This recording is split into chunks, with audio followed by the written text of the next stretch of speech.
सूर्य अस्त हो रहा था। पक्षी चहचहाते हुए अपने अपने नीड़ की ओर जा रहे थे। गांव की कुछ स्त्रियां पानी लेने के लिए घड़े लेकर कुएं की ओर चल पड़ी। पानी भरकर कुछ स्त्रियां तो अपने घरों को लौट गई, परंतु उनमें से 4 कुएं की पक्की जगत पर बैठकर आपस में इधर उधर की बातें करने लगी। बातचीत करते करते बात बेटों पर जा पहुंची। उनमें से एक की उम्र सबसे बड़ी लग रही थी। भगवान सबको मेरे बेटे जैसा बेटा दे। मेरा बेटा लाखों में एक है। उसका कंठ बहुत मधुर है।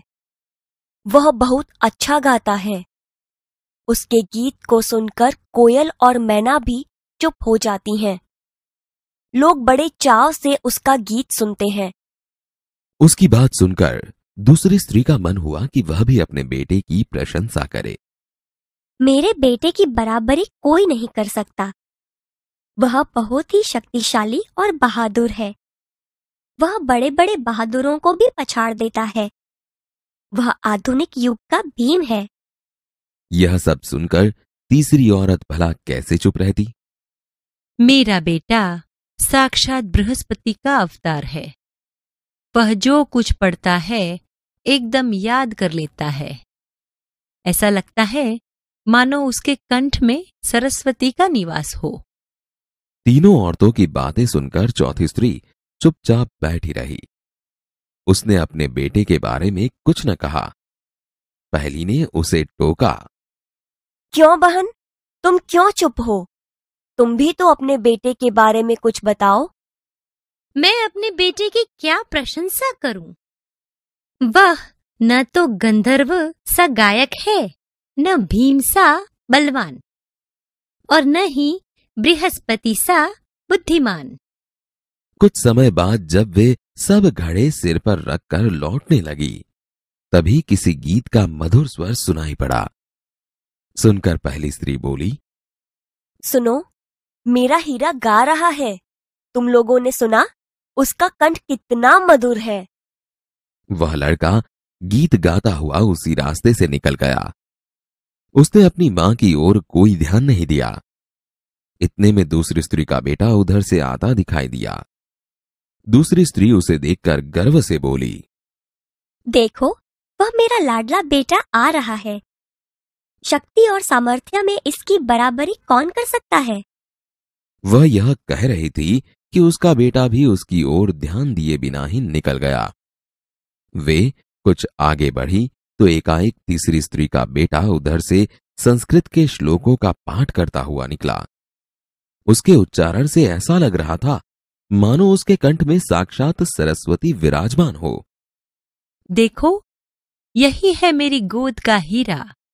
इसे कौन बृहस्पति का अवतार नहीं कहेगा? परंतु उसका बेटा भी मां की ओर देखे बिना आगे बढ़ गया। वह अभी थोड़ी ही दूर गया था कि चौथी स्त्री का बेटा भी अचानक उधर से आ निकला। वह देखने में बहुत ही सीधा सादा और सरल प्रकृति का लग रहा था। उसे देखकर चौथी स्त्री ने कहा, बहन, यही मेरा लाल है। चौथी स्त्री उसके बारे में बता ही रही थी कि उसका बेटा पास आ पहुंचा। अपनी मां को देखकर वह रुक गया और बोला, मां, लाओ मैं तुम्हारा घड़ा पहुंचा दूं। मना करने पर भी उसने मां के सिर से पानी भरा घड़ा उतारकर अपने सिर पर रखा और घर की ओर चल पड़ा। तीनों औरतें बड़े ही आश्चर्य से चौथी स्त्री के बेटे को देखती रहीं। एक वृद्ध महिला जो बहुत देर से इन औरतों के पीछे चलती हुई इनकी बातें सुन रही थी, पास आकर बोली, देखती क्या हो, यही सच्चा हीरा है।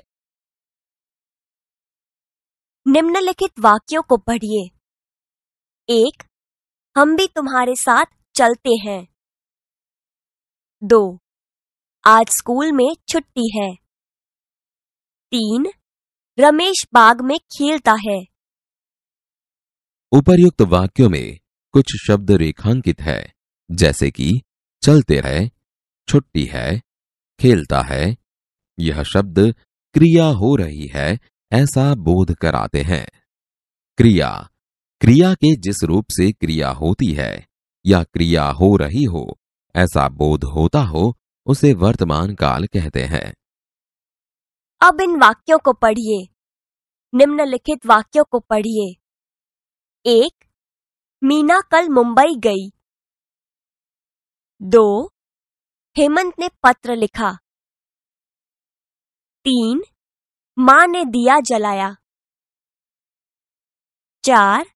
गीता ने पानी पिया।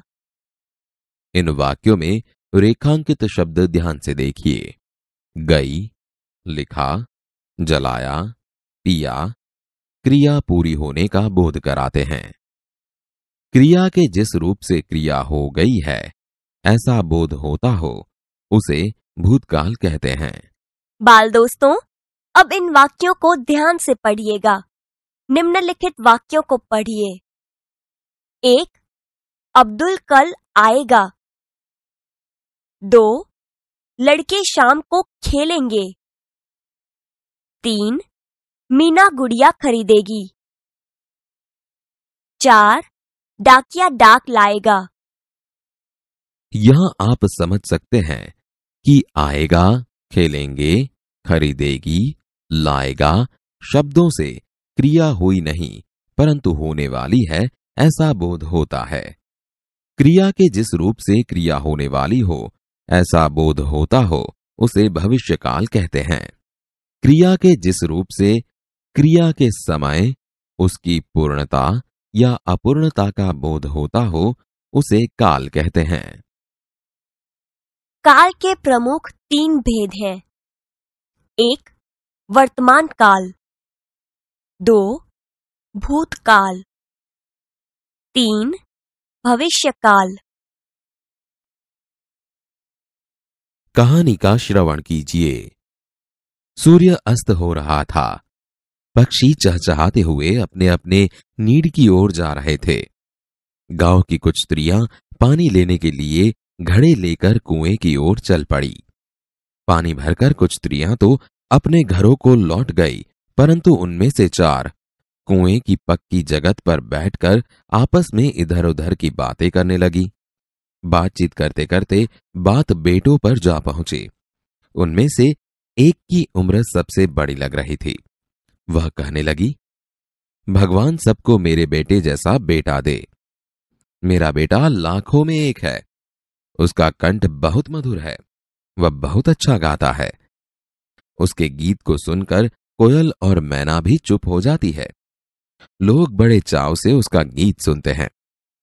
उसकी बात सुनकर दूसरी स्त्री का मन हुआ कि वह भी अपने बेटे की प्रशंसा करे। उसने पहली स्त्री से कहा, मेरे बेटे की बराबरी कोई नहीं कर सकता। वह बहुत ही शक्तिशाली और बहादुर है। वह बड़े बड़े बहादुरों को भी पछाड़ देता है। वह आधुनिक युग का भीम है। यह सब सुनकर तीसरी औरत भला कैसे चुप रहती। वह बोल उठी, मेरा बेटा साक्षात बृहस्पति का अवतार है। वह जो कुछ पढ़ता है एकदम याद कर लेता है। ऐसा लगता है मानो उसके कंठ में सरस्वती का निवास हो। तीनों औरतों की बातें सुनकर चौथी स्त्री चुपचाप बैठी रही। उसने अपने बेटे के बारे में कुछ न कहा। पहली ने उसे टोकते हुए कहा, क्यों बहन, तुम क्यों चुप हो? तुम भी तो अपने बेटे के बारे में कुछ बताओ। चौथी स्त्री ने बड़े ही सहज भाव से कहा, मैं अपने बेटे की क्या प्रशंसा करूं? वह न तो गंधर्व सा गायक है, न भीम सा बलवान और न ही बृहस्पति सा बुद्धिमान। कुछ समय बाद जब वे सब घड़े सिर पर रखकर लौटने लगी, तब किसी गीत का मधुर स्वर सुनाई पड़ा। सुनकर पहली स्त्री बोली, सुनो, मेरा हीरा गा रहा है। तुम लोगों ने सुना? उसका कंठ कितना मधुर है। वह लड़का गीत गाता हुआ उसी रास्ते से निकल गया। उसने अपनी मां की ओर कोई ध्यान नहीं दिया।